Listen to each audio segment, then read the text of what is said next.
If you're in your 40s or 50s and worried about your retirement savings, this is the video for you. Here, we offer 8 top tips for boosting your pension pot.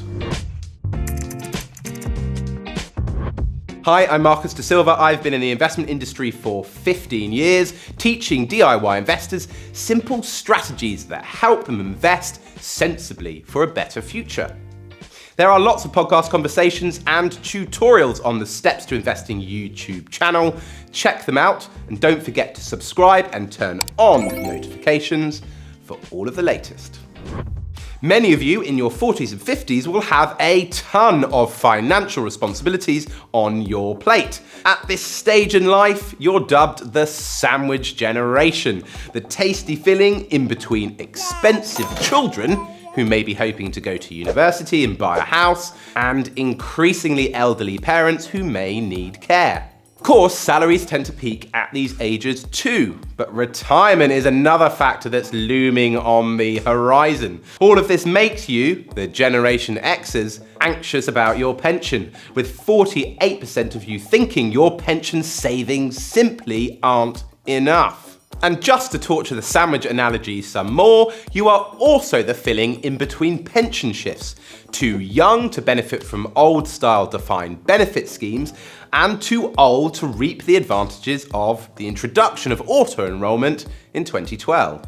Trade body, the Pensions and Lifetime Savings Association, believes a couple needs £54,500 a year to be comfortable, a single person £37,300. As such, many of you will feel your current pension savings won't stretch that far, which means you either need to pay in more or squeeze more out of the savings that you have. Here we offer 8 top tips for future-proofing against some of these issues and boosting your pension. Tip 1. Plough more into your retirement savings. Now, although your financial responsibilities peak in your 40s and 50s, so does your salary. Make sure you use it wisely. Comb through your outgoings to see what you can cut, then channel the extra money into your savings. If you get a pay rise, bump up your contributions before you get used to the extra luxuries. With the extra cash, one option is to contribute to a self-invested personal pension, a SIP, and receive 20% tax relief up front.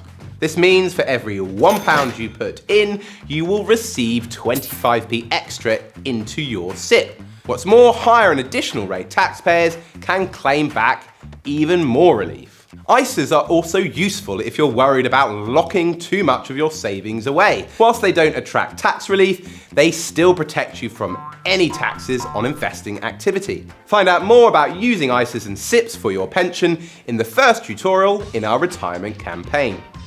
Tip number 2, divert previous payments. In a similar vein to our first tip, if you see off any particularly chunky payments, then consider diverting the extra cash into your retirement savings.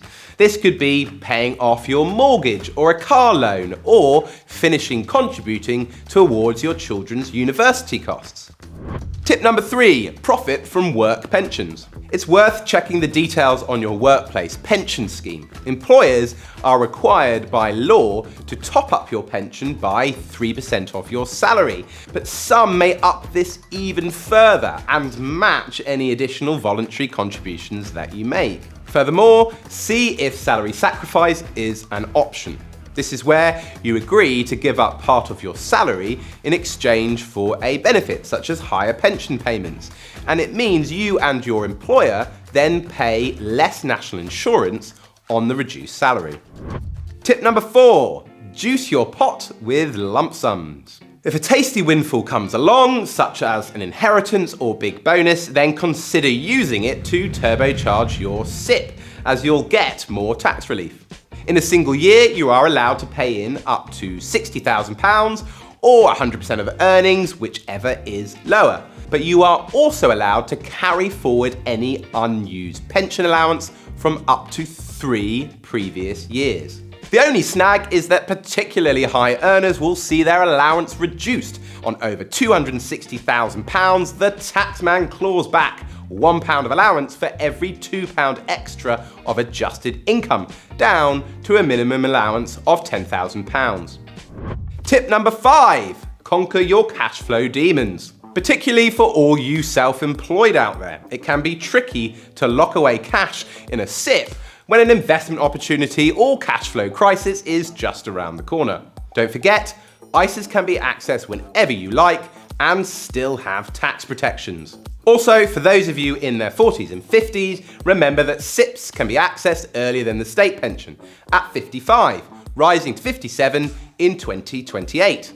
Given that the cash can be whipped out in the not too distant future, it makes the tax relief that you get on it particularly appealing. It's worth mentioning though, whilst the first 25% is tax-free, if you access the remaining 75% of your pot, not only is it potentially liable for income tax, you also trigger something called the Money Purchase Annual Allowance, which reduces your annual contributions that attract tax relief from £60,000 down to £10,000. Tip number 6, track down your lost pensions.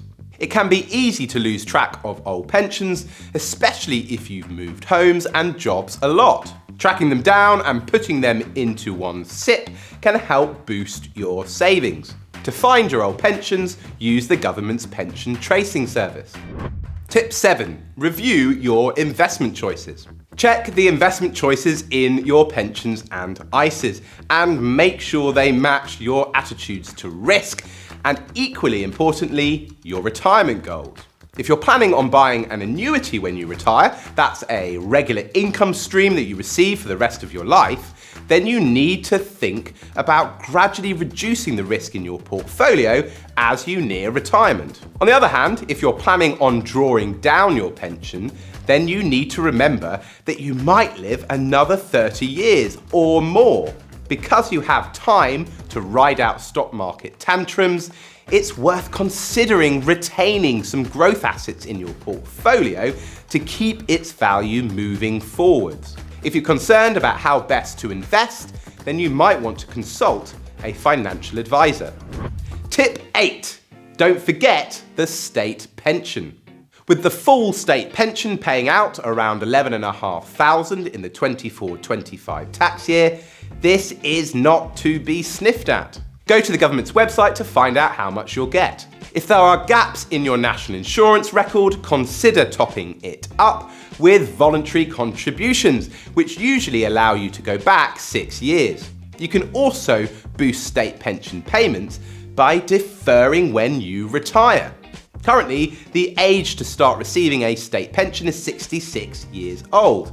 For every 9 weeks you defer, the payment rises by 1%. This means 5.8% for every year. We hope you found those 8 tips useful. For more in our retirement campaign, visit the playlist in the Steps to Investing YouTube channel.